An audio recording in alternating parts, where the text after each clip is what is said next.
the first step to having an edge in the market is to identify a characteristic that continuously repeats on stocks that seem to be moving up. These edges, you can hook them up with your specific entry tactic that makes sense for you, where you can manage risk tightly and you can know very easily if you're right or wrong. Three things kind of I look for on day two. Volume support. So you zoom in on this bar and you look at 15 minutes. Where was the bulk of the volume on this day? And if that stock comes back into that area, I can minimize my risk and operate based on that. The second, like you said, is the HVC area, which is the highest volume close. And then the third is the high of this bar.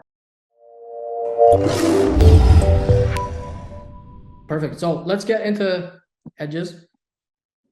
Let's discuss the first one. So this is a winning characteristic. Like we said, this is something that repeatedly happens on the charts. This is if you follow me or Richard or TL or a lot of different people on social media, you can call it whatever you want. It doesn't really matter. But this is the high volume edge per se. So there seems to be a consistent way young stocks that mature over time, stocks that have earning surprises or some catalyst or something, some new information that's catching the market off guard. There seems to be a big volume bar at the bottom of the charts, and there seems to be big price action with respect to the candles that they put up.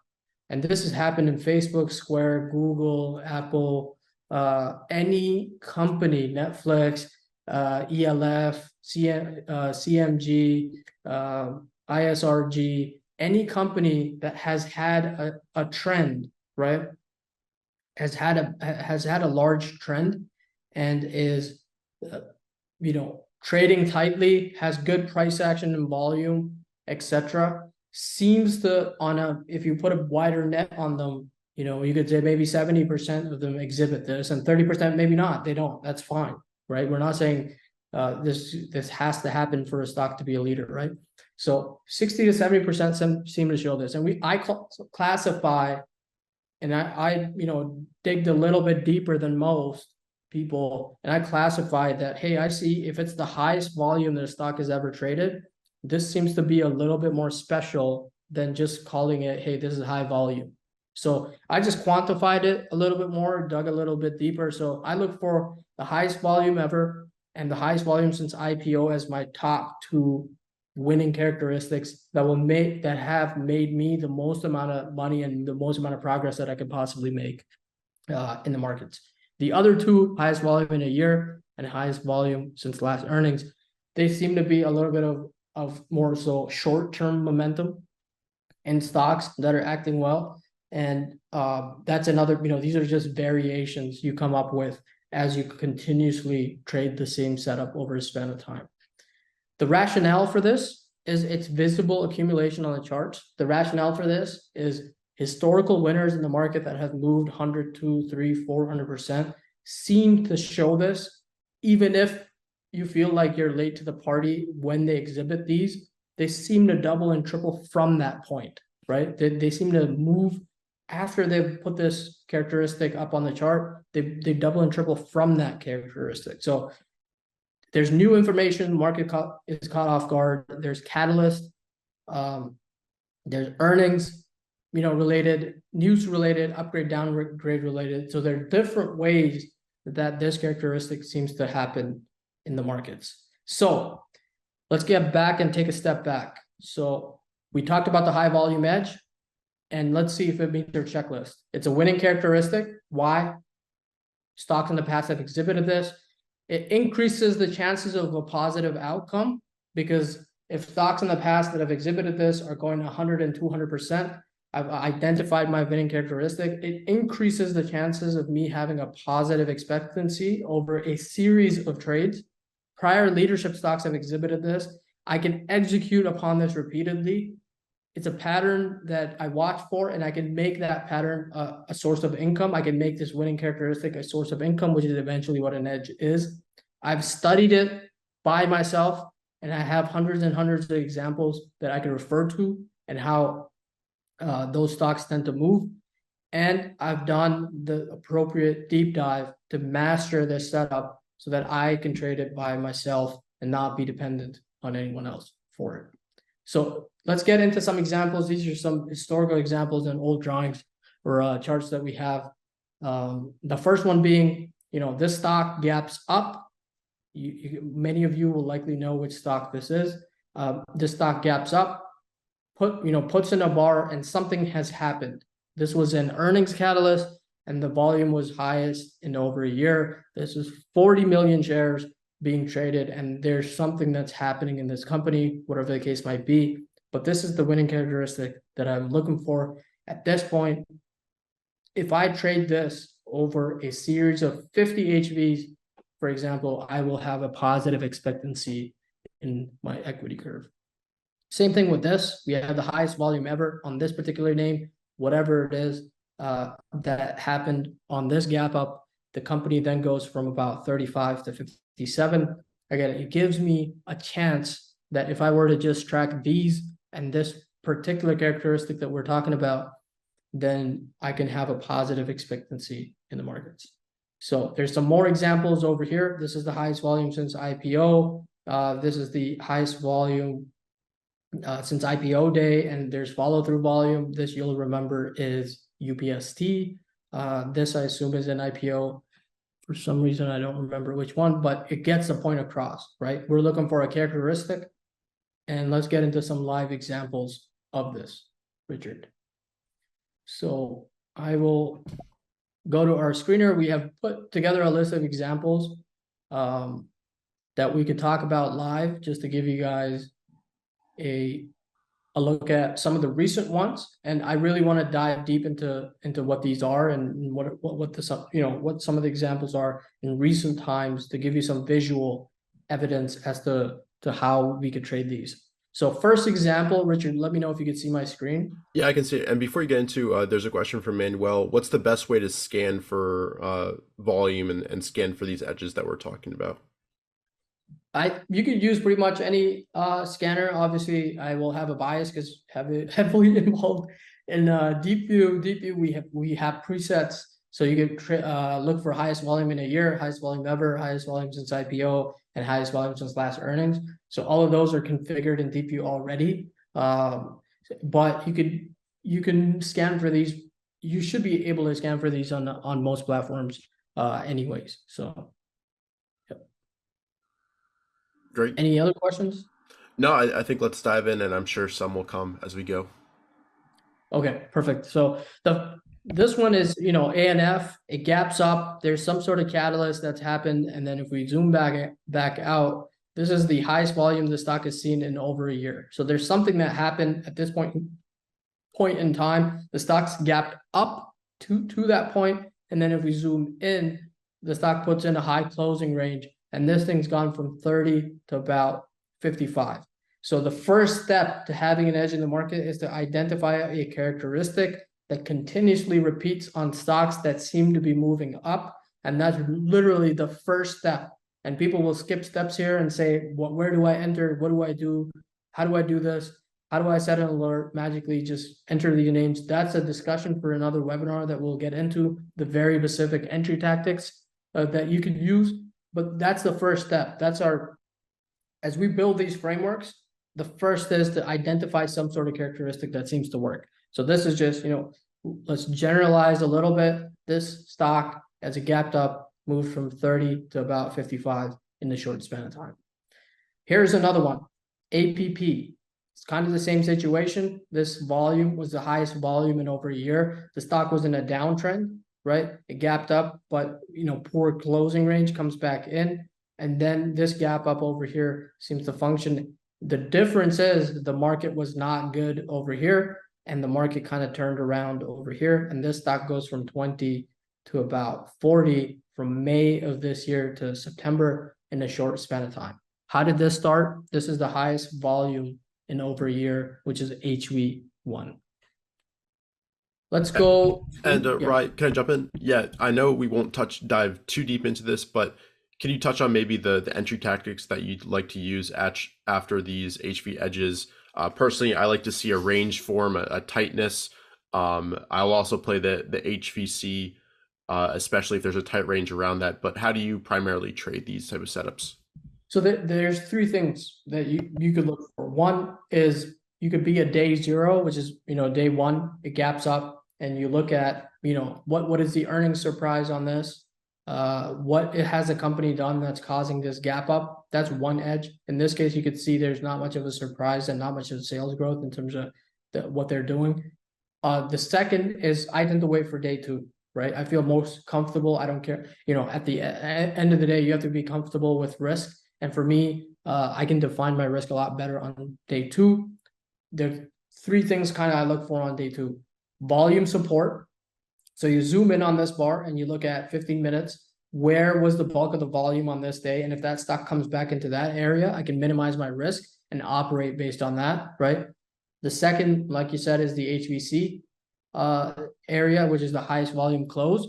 Is HVC is highest volume close. And then the third is the high of this bar. So if it takes out the high of that range and continues higher, I want to be involved. And those three areas give me enough, from an entry tactic perspective, a way to manage my risk tightly and see if we get some momentum out of this. Or in this case, it goes up, comes back in, acts as support, tightens up. Our expectation here is 2 down days on increasing volume. What's the expectation? The expectation is this is going to go lower. It didn't. It broke that expectation, tightened up, and then continued on higher. So that's what we discussed in kind of webinar 1. If you were to just track this, hey, the stock has a 45% closing range. I expect some sideways to down action. Perfect. You got sideways to down action on this day. What's my expectation? The volume wasn't as high, right? Still above average. I expect more downside action on this. The next day, what it does is it puts a bullish bar on increasing volume. My expectation here change. I said, I'm going to say if this is going to go up, this is either going to go sideways and up. We get sideways and up action. This is going to go sideways and up. We get a gap up. And then over here, you could say, hey, it gapped up on high volume. Let's not get into that. This is like a bar by bar analysis of this name, but those are the three. I hope I answered your question. Let's keep going. Yep. So here's a historical one that Richard wanted me to talk about. Richard, do you know when this one gapped up big? I think it was. Yeah, it was in May of 2020. Yep, right there. Right there. So what's different about this bar versus every other bar, right? If we take a look, let's just put this over here. This thing, this happens. And when we look to the left, and let's zoom out as much as we possibly can, we don't see another bar that's this big. We don't see another bar that's this big. We still don't see it. We still don't see it, right? So there's something special about this bar that's something's happened and it's caused a stir in the markets, and it's traded 18 million in volume in a single day when this name doesn't seem to do that often. So this was the highest volume ever, and this is what happened after the fact. So we identified a characteristic that has consistently yielded winners in the market, and this yielded a winner from about, just take this, let's just take the high, even $9, and let's take the low here, $30. So 9 to 30 based on a single characteristic, and I see this in the market again and again, and that is one of the edges that you could incorporate into your system and operate upon as well. How do you enter these? What markets are good to enter this setup? That's a different conversation. Again, we're at the second of the 7 frameworks. We'll get deeper and deeper into this. The first step is please identify a characteristic that works for you. Yeah, but sorry, just to go back there very quick, unless it's going to jump all the way back. It's going to jump all the way back. I was going to say, Rye might enter that setup completely different than I would, but that same edge can be in play. I'll look for the tight areas where it's more VCP-esque, it's declining on below average volume. So Rye might look to enter on day 2 or day 3 there. It kind of reconfirms. But if you move forward, there's a lot of tight areas where my kind of specific entry tactic would work quite well. If you, keep it right there. Yeah, right in here, or even, it goes in, forms a base. You've got a horizontal level there. It forms a tight range here against a 21 EMA. That's like my favorite absolute entry tactic. So these edges, you can hook them up with your specific entry tactic that makes sense for you, where you can manage risk tightly and you can know very easily if you're right or wrong. That's kind of the commonality that you want to look for. So that's all I wanted to say there. We won't dive too deep into that because we'll be here literally all day. So yeah, Arlo, let's move on. Arlo. So this one, again, a company, inspired by Ring, they do equipment, security equipment, etc., had this bar of 15 million in volume, and the stock then consolidates. And I remember having a conversation with our team. I said, this looks exactly like AEHR when it was at $5, right? This looks exactly the same, exact same consolidation, exact same characteristic. If we're going to have a good year in the markets, this thing's going to double.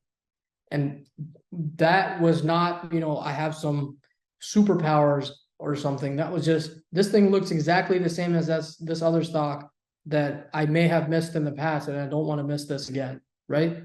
And you take that, and this was the highest volume that this stock has traded in over a year, and I think ever in its history, and it's stuck out like a sore thumb. And it was a characteristic you identify, and this thing moved 2 earning cycles from about $5, right? Tightened right around $5. Again, Richard said he might not enter right here. He might enter where it's super tight. Look at this. This is super tight. We'll talk about entry tactics and get really specific, but you can manage your risk here, and then you go from 5 to 10. And all you did was identify a winning characteristic in the markets. Let's look at CDLx. I just want to jump in. I think you texted like every single day that it was moving. This looks like AHR because you're so in tune with connecting the current state to this past one, and that was your focus, right? And that's what's going to allow you to identify these characteristics over and over again, is studying the setups and studying the characteristics and making a list for yourself and a mental image of what to look for. Yep. So CDLx, same thing. There's this big bar with 68 million in volume, right? And there's something that's happened. The stock's in a big downtrend, comes in like a waterfall, right? And then all of a sudden it's jolted, whatever the case might be, right? And this thing, if you just keep it on your radar, right? This looks like, not the easiest one to trade. And as Richard says, you wait for your setup. And I think, it's got most tightness right here, right? So it got very tight right here. You can manage your risk. And then this thing moves from, let's just take the high of this, $6, and the low of this, $16. Allows you to have this on your radar and at least give you a chance based on a single characteristic that you identify. Let's look at CELH. There's a question that I think is a good one for CDLx. How long do you keep a stock with an HV edge on your radar? How once it has that edge, would you keep it on there and keep watching it for a month, 6 months? What do you like to do? I have a dedicated watch list, and I will place them on there. It cost me absolutely nothing to have a watch list with all of these, right? And I will review them. I tend to do it daily. You don't have to do it daily, but you could review this weekly just to see what's going on, right? The list in certain markets will be a lot bigger because there's so many stocks doing the same thing. And in some markets will be a lot smaller. That tells you, just from a risk appetite perspective, there's 35 gappers at the moment that I'm tracking. It's a pretty good number, right? In a bad market, you will not find any of these. Nothing's gapping up on high volume in a bad market. So maybe the reverse of it, right?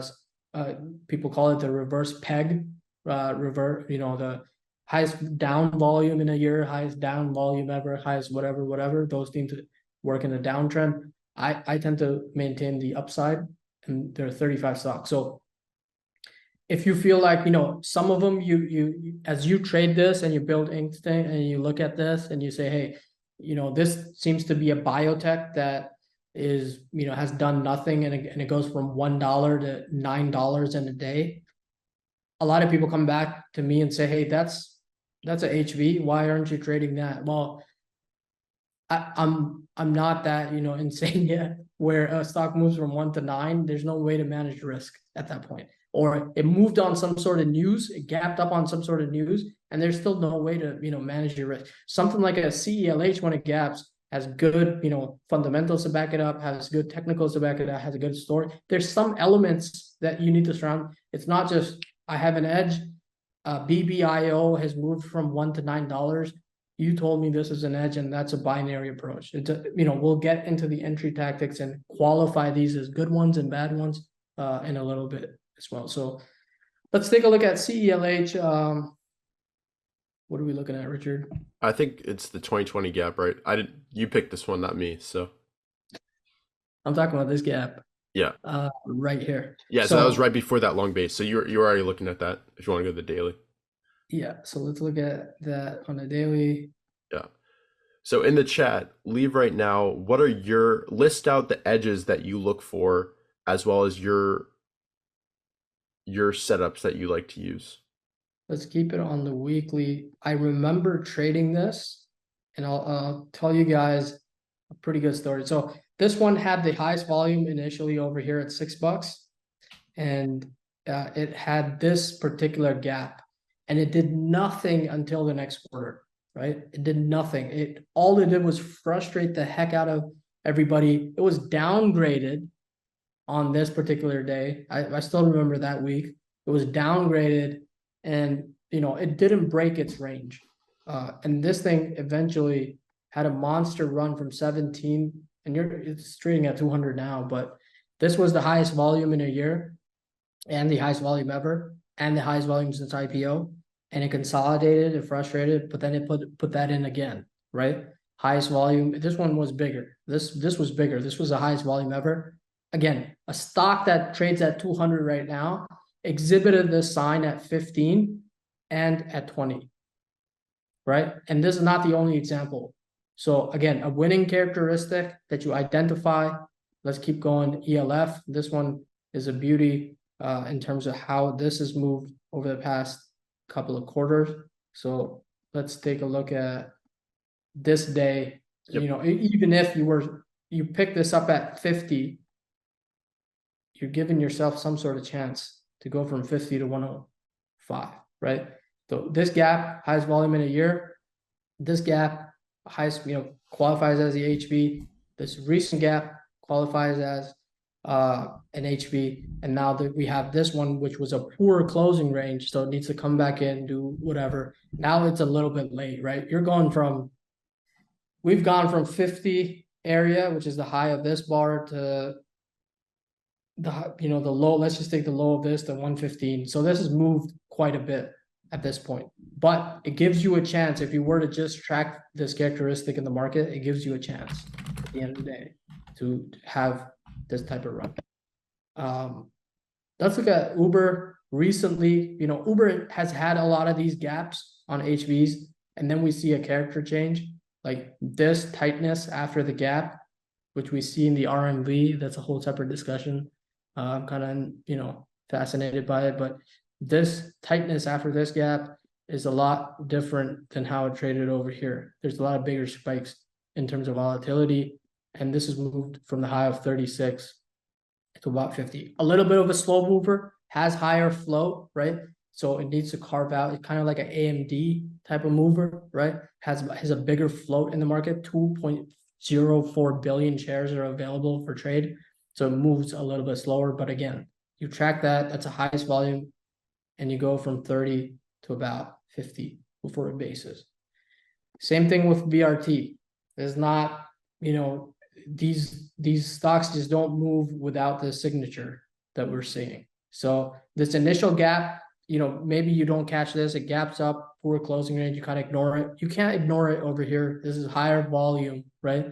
Poor closing range, but expectation was this is going to come in, breaks the expectation, trends above the 10-day, all the way from 18 to 26. Then it rewards you because you kept track of it from here, gave yourself a chance.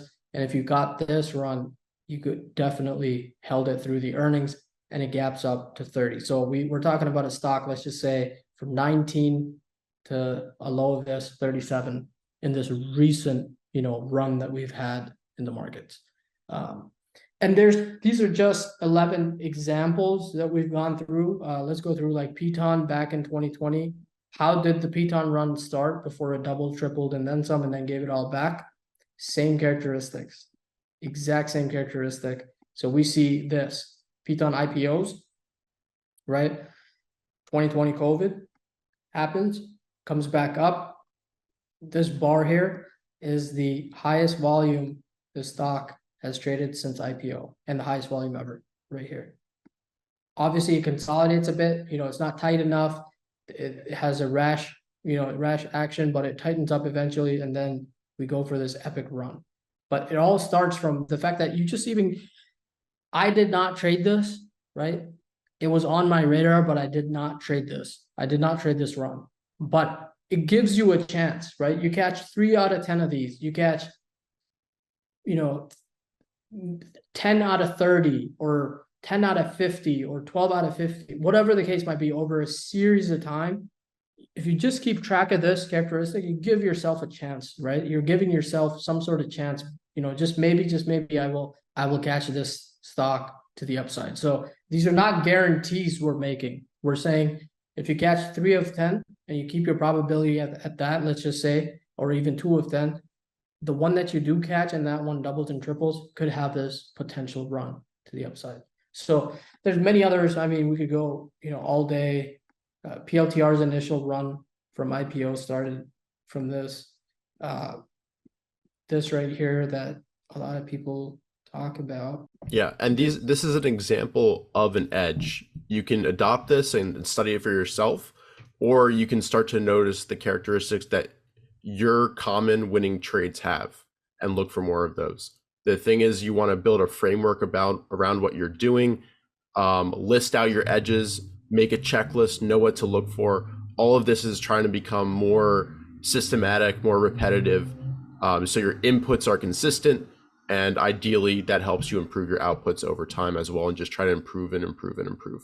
Yeah, this was recently, we had off the bottom. Yeah, so highest volume in a year, consolidates, makes, again, entry tactics we'll get into. This is follow on, follow through volume, goes on a big run. This thing's doubled from 9 to 20. So, 10 to 20. Now it's resting, but it gives you a chance, right? Even if you caught a percentage of this run and you sold all of it here and you never got back in, this thing gave you a chance at least, have it on your radar, see how it's acting, correlate that with your entry tactics, which we'll get into in subsequent webinars. So I think we beat this to death, right?